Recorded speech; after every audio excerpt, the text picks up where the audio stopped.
Big boss Malayalam season 8 ഇന്ന് തുടക്കം കുറിച്ചിരിക്കുകയാണ്.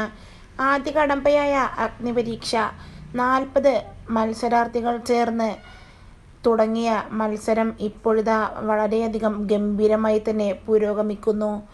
എന്തായാലും ബിഗ് ബോസ് അഗ്നിപരീക്ഷയിൽ മത്സരാർത്ഥികളുടെക്കായി മുമ്പ് ജഡ്ജസ് അടിച്ചു പിരിയുമോ എന്ന ചോദ്യവുമായാണ് ഇപ്പോൾ ആരാധകർ ഒന്നടങ്കം രംഗത്തെത്തുന്നത്. അഗ്നിപരീക്ഷയിൽ മത്സരാർത്ഥികളെ തിരഞ്ഞെടുക്കുന്ന മത്സരത്തിനൊടുവിൽ അഖിൽ മാരാർ റിയാസിനെതിരെ ചൊറിയുകയും തിരിച്ച് റിയാസ് അഖിലിനെതിരെ ചൊറിയുകയും ചെയ്ത സാഹചര്യമാണ് ഇന്ന് നിലവിലുണ്ടായത്. റിയാസ് സലീമിനെ ഇത് വലിയ രീതിയിൽ മനസ്സ് നൊന്നിട്ടുണ്ടാവണം.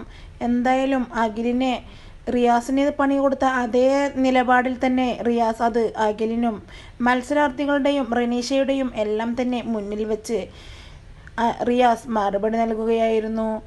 ഒപ്പം തന്നെ രഞ്ജിനിയും അഖിലിനെയും റിയാസിനെയും നിർത്തിപ്പൊരിച്ചു എന്ന് തന്നെ പറയാം. എന്തായാലും ബിഗ് ബോസ് അഗ്നിപരീക്ഷ